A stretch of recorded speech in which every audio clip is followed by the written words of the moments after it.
everyone, and welcome to Daily Newspaper Analysis, which is brought to you by LawSikho. So today we will be covering the news articles for 24th and 25th January, that is for yesterday, Monday, and today.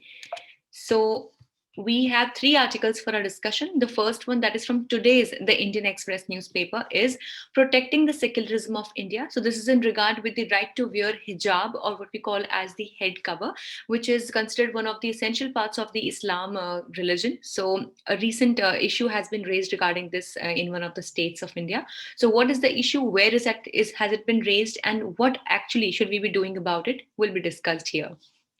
Now, the second and the third article have been taken from yesterday's newspapers. The first one from there is Unease of Doing Business. So this article talks about the issue that will be projected by the personal data protection bill, if at all it is implemented. So what problems will it cause to the business entities, and how this unease will be caused will be discussed here. And the second one is again from the Indian Express, which is titled as Ensuring the Well-being of Prisoners. So this talks about the rights and health of the prisoners or the prison inmates that are there in the Indian prisons, and specifically keeping in mind the COVID-19 wave. So how the difficult situation has further increased will be discussed here. This newspaper analysis has been presented by me. My name is Sheva Khan. I am a BA LLB law graduate, and I have completed my law degree from Untitled University in the year 2019. I completed my graduation with a gold medal in my batch. I also have been a national debater as well as a public speaker, and currently at LawSikho, I'm working as an expert for current affairs, and I'm also managing the current affairs vertical. Let's see what is the multiple choice question for our discussion. The Personal Data Protection Bill is based on the recommendations of. Your options are Lokur Committee, Madan Lal Committee, B.N. Sri Krishna Committee, or none of the above. This is the descriptive question for the day. Which provisions of the Indian legal system protect secularism? Is it safeguarded in the real sense? With this, let's see the first article that we'll be taking up today, that is about protecting the secularism of India. So first of all, when we try to understand the concept of secularism, or the general basic meaning of secularism, we simply mean a situation in which all the religions are equal in the eye of the state, that is in the eye of the constitution, in the eye of the government, and the government or the state maintains equal distance from every religion, which means that we are not a theocratic nation, which means that our idealism and our ideologies are not based on the ideology of a particular religion. Rather, we follow the principle of secularism, and for us, all the religions are equal, and every individual has his whole complete fundamental right to practice and profess his or her religion.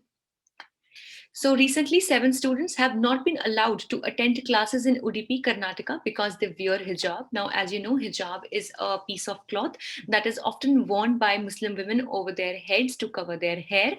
And this hijab is also considered to be as one of the most important parts of the attires of the Muslim women. So recently, 7 students who were wearing this hijab were not allowed to attend these classes, their classes in Karnataka.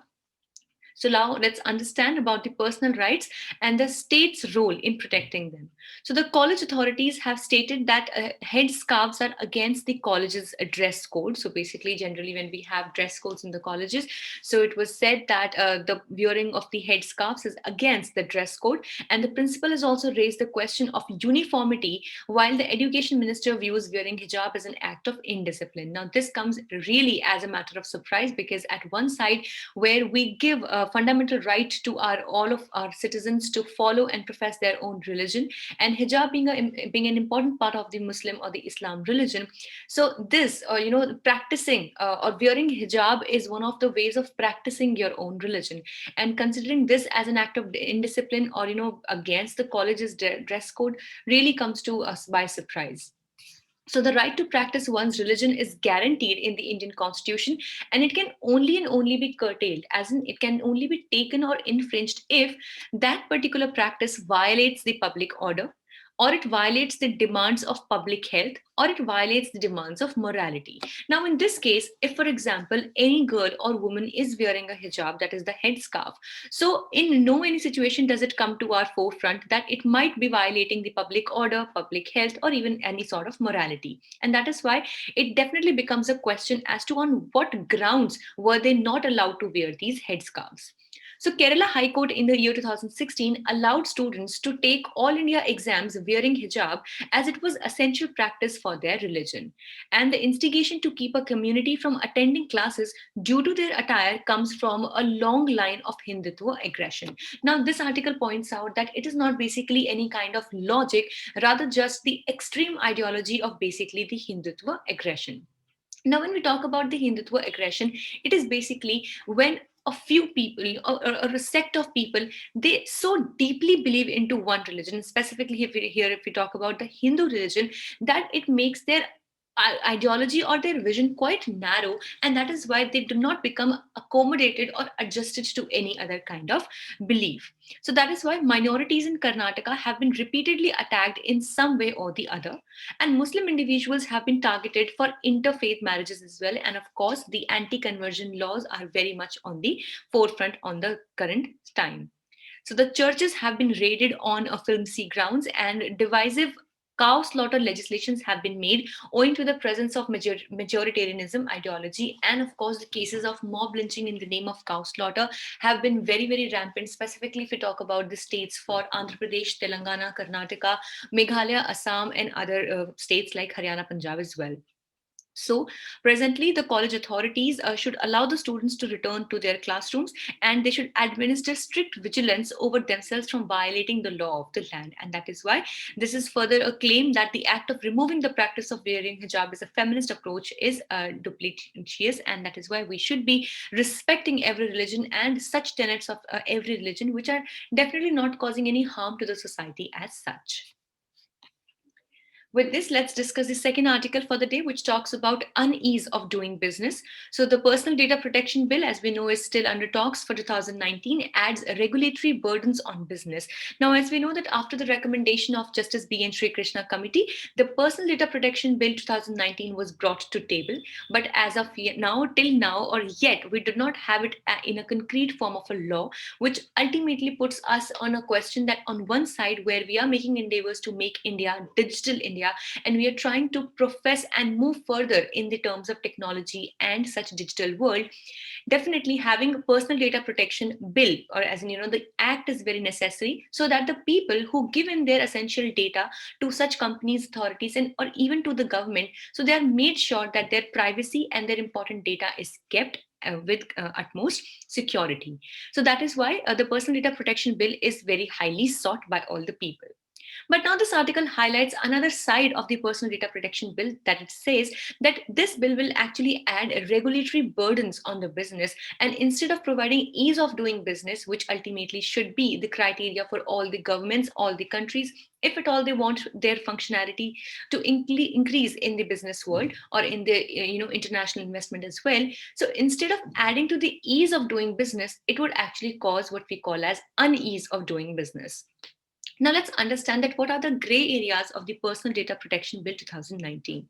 So the country currently, as India, aims to be a $5 trillion economy, riding majorly on the back of technology and electronics manufacturing sector. Now, as we know that the personal, data protection bill will definitely add India, and it will help us to become more sound in technology and electronics manufacturing, because this is considered to be one of the most prominent ways through which India can reach the destination of being a $5 trillion economy. Recently, as we know, that the production linked incentive scheme has also been launched for various electronic manufacturing, specifically if we talk about Apple as well, and that their products will also be manufactured in India.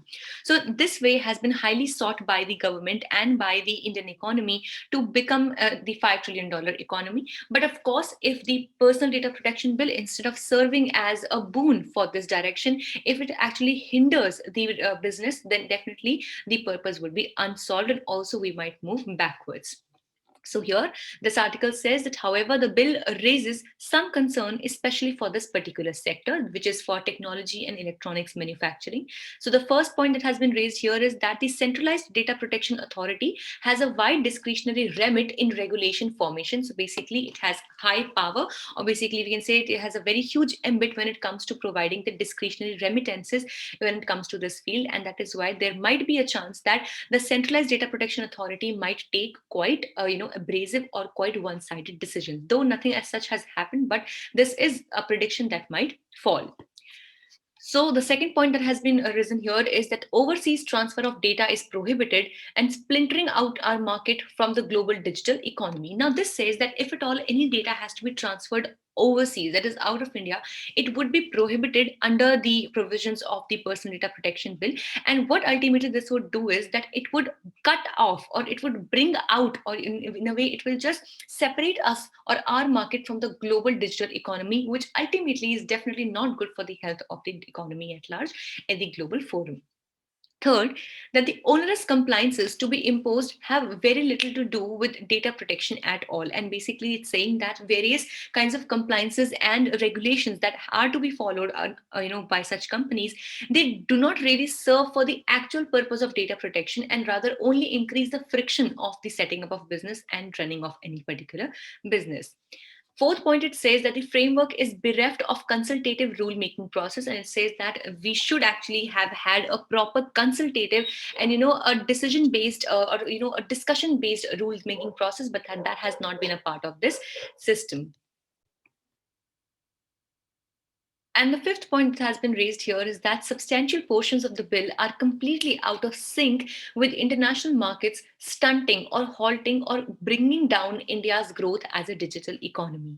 So it says that for the overseas transfer of data, prior approval from the authorities required, while they shall ban transfer of all critical data. And that is why this might make it a hindrance. Now, see, you must be wondering that if at all it is very easy for the data to flow out overseas, then definitely there could be chances of hacking of the data or misuse of the data. Right. This definitely is a chance, and thus some checks and balances are definitely required when we are talking about moving the data overseas. But then again, putting a blanket ban or a complete stop on any kind of such data movement will also instead cut off us from the global economy or the global sharing of data, and thus India might stay step backwards as compared to the other countries of the world. And that is why the right kind of balance and protection should be provided rather than a complete ban on the movement of data. Now, the bill does not hint anything regarding what can and should be considered as critical data. Now, what actually is critical data? So that is a very vague, discussion that has been made here. So we do not really understand. So it would definitely depend upon the whims and fancies or upon the complete discretion of the authority to decide as to which data will they be considering as critical data and which data they would not be considering as a critical data. Now, the policy to have key personnel posted in India for foreign companies also speaks volumes about protectionism, and also the policy to test all hardware for integrity too does not augur well for our goal of electronics manufacturing. And that is why, if at all such kind of intricate detailing or intricate lookout will be maintained, so definitely it will be very difficult for the companies to function in their prime freedom. So the aforementioned policy also undermines the testing standards, which is a clear duplication of existing framework, and the compliance requirements like impact assessments and conduct of audits will breathe down the necks of businesses, causing a difficult situation for them to function in very good situations. So the technology companies that thrive on acquiring competitive edge will be reluctant to share processes and businesses models, because here the data sharing is not really protected, but rather it is stopped from any kind of sharing. So the foundation of the framework is more about intervening than facilitating, which shall only drive away business from India. So this article says that instead of actually promoting and making people assured of the fact that their data will be protected and thus they can come move into our country and invest here, rather it shows them to be that we have a very friction movement as such, and rather it will disincentivize them from coming to India and investing over here in our business.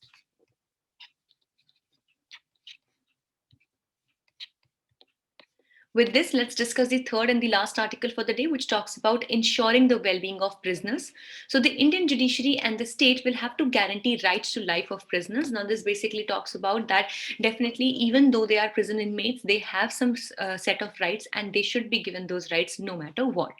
So let's understand about the scenario of the Indian prisons. So the third wave of COVID-19 is unfolding with a massive over-representation of Dalits, Adivasis, Muslims, and other minorities.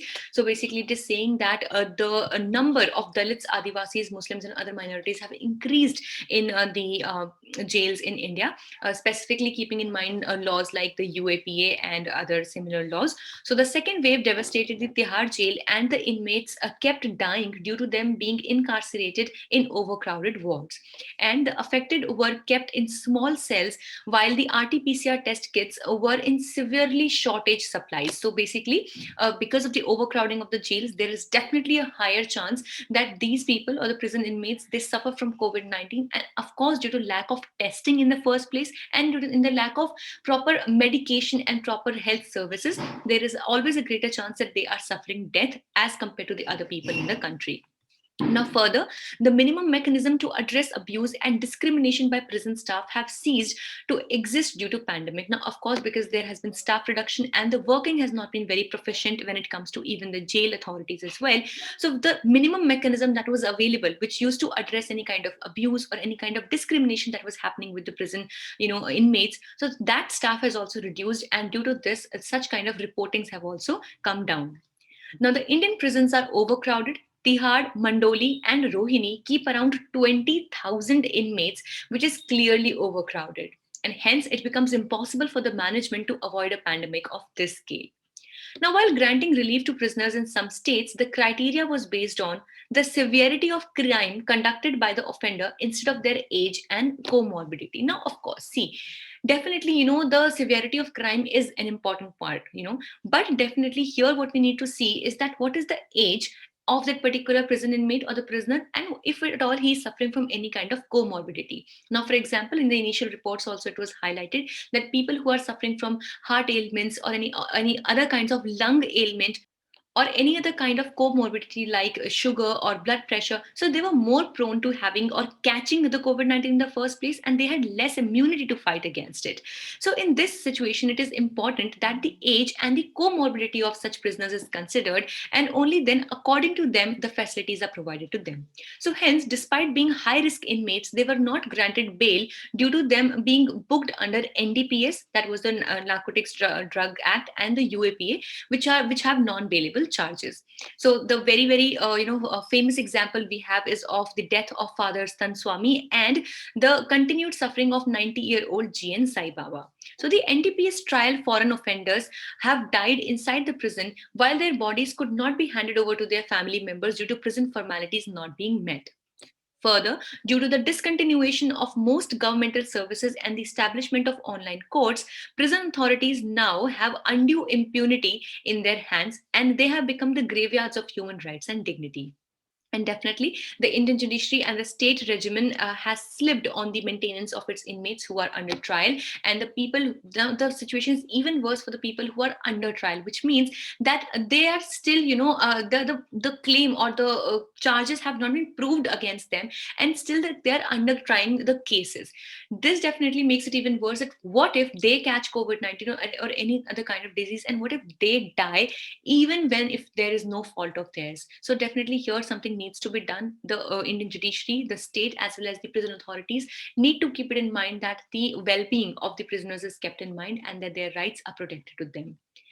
With this, we come to the end of today's discussion. We hope you liked it. If you liked it, please give it a thumbs up. Thank you so much for staying with us.